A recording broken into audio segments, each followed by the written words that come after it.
Hi, everyone. Thank you for being with us, and thank you for letting us come into your house and into your life. And I hope that you will find the time we spent together very, very valuable and helpful to you. And if you don't, tell my wife. All right. Hi, everyone. It's really wonderful to be with you again this evening. And thank you, everyone that's here, everyone that listens in later on. You're so appreciated, and we love you dearly. Okay, Carl. Tonight we're going to talk about the Aquarian Age, or the Age of Aquarius, as the song goes. And if you like a quiet, peaceful, calm life, you're in the wrong age. I'm sorry, and it's considered by some to be the beginning of the Aquarius Age, when, according to my calculations, we're actually about halfway into it, and we're a little less than halfway out of the Piscean Age. It takes about 150 years to make the transition from one age to another, and we began moving into the Aquarian energy in the middle of the 1930s. 2012 is marked as the halfway point, which means we will not be completely in the Aquarian energy and out of the Piscean energy until mid 2085. Okay, so we're in a mixture of it right now with the two energies here, almost you could say competing with each other for your attention and for your accepting their vibrational frequency. And these frequencies are quite different. The Piscean age is very, very much a third dimensional age. And the third dimension is based on fear, on limitation, and on separation. And I think if you look into what you've experienced, you can see that those are three predominant forces or energies or levels of consciousness that have been present. Now, in the Aquarian age, that's a fifth dimensional age, and that is based on love. It's based on opportunity. It's based on becoming at one with each other, on cooperation. Third dimension is competition. The fifth dimension is cooperation. And the fourth dimension that we are spending most of our time in now is the dimension of, well, in one word, you can call it chaos. It's a short, condensed period of time in which we individually and collectively are making the transition from living lives of fear, limitation, and separation to living lives of love, abundance, and oneness. Okay? And if you look closely at yourself, I think you'll find you can feel these two forces acting within you. There's still in many the fear of not having enough, for example, or the fear of failure, or the fear of not being good enough, the fear of being rejected, of being judged, and so on. And that's all third dimensional stuff that we're getting rid of, or supposed to be getting rid of, as we go through the fourth dimension. And when we can reach the point where we can look in the mirror and look deeply in our eyes, and with all truth and honesty, and say, I love you, I respect you, I honor you, I am so glad that you and I, that you are what you are what you have become.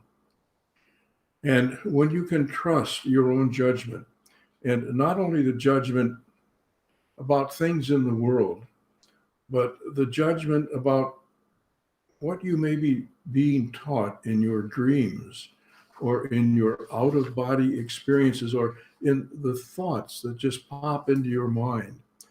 If you can have the discernment to recognize that a lot of this is coming from higher aspects of yourself, or it's coming from members of your spirit family, which is made up of the angels and guides and teachers that work with you 24/7, and many have been with you for many lifetimes.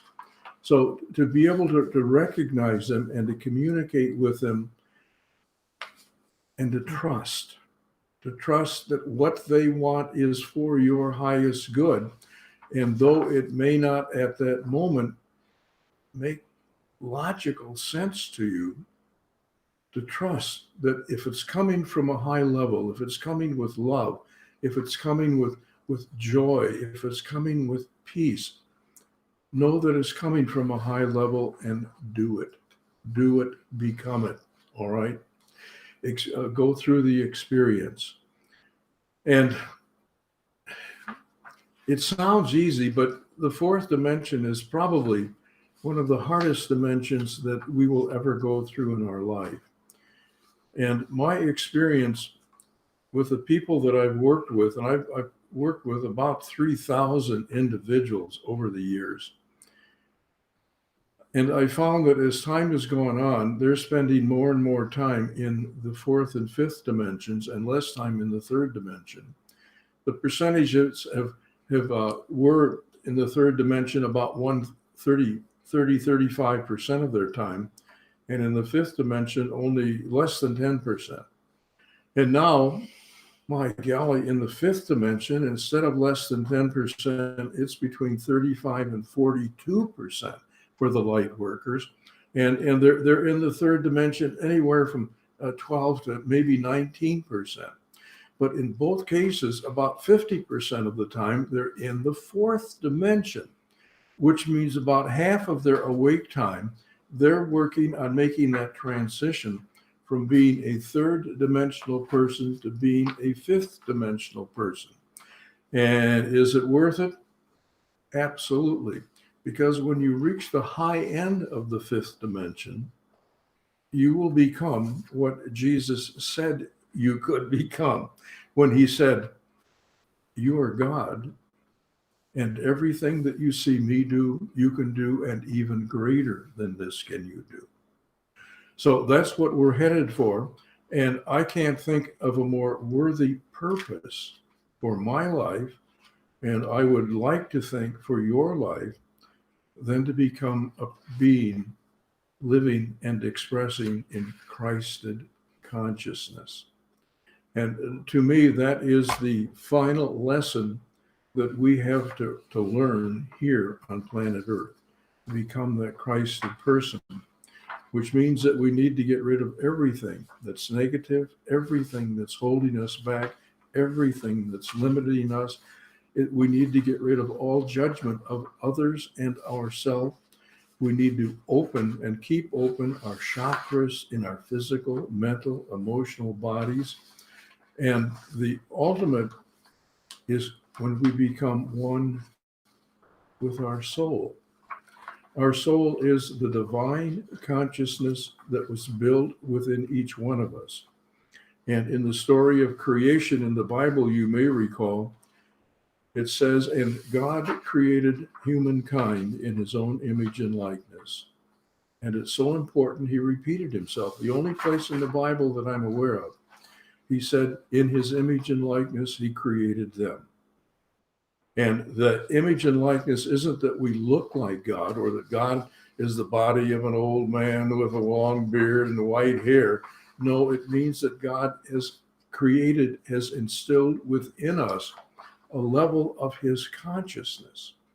And we call it our soul. And when Jesus said, "My Father and I are one," that's exactly what he meant. He had become one with his soul. And then he said, "I'm not doing the work. It's the Father through me that's doing the work." And that's exactly what we're here to learn to do. And we will do that when we become one with our soul, with our divine essence. Then we too can say, "My Father and I are one." Now, whoa, I used to be a Lutheran minister. And if I said that in the Lutheran church, I would have been probably fired on the spot. Heresy, heresy.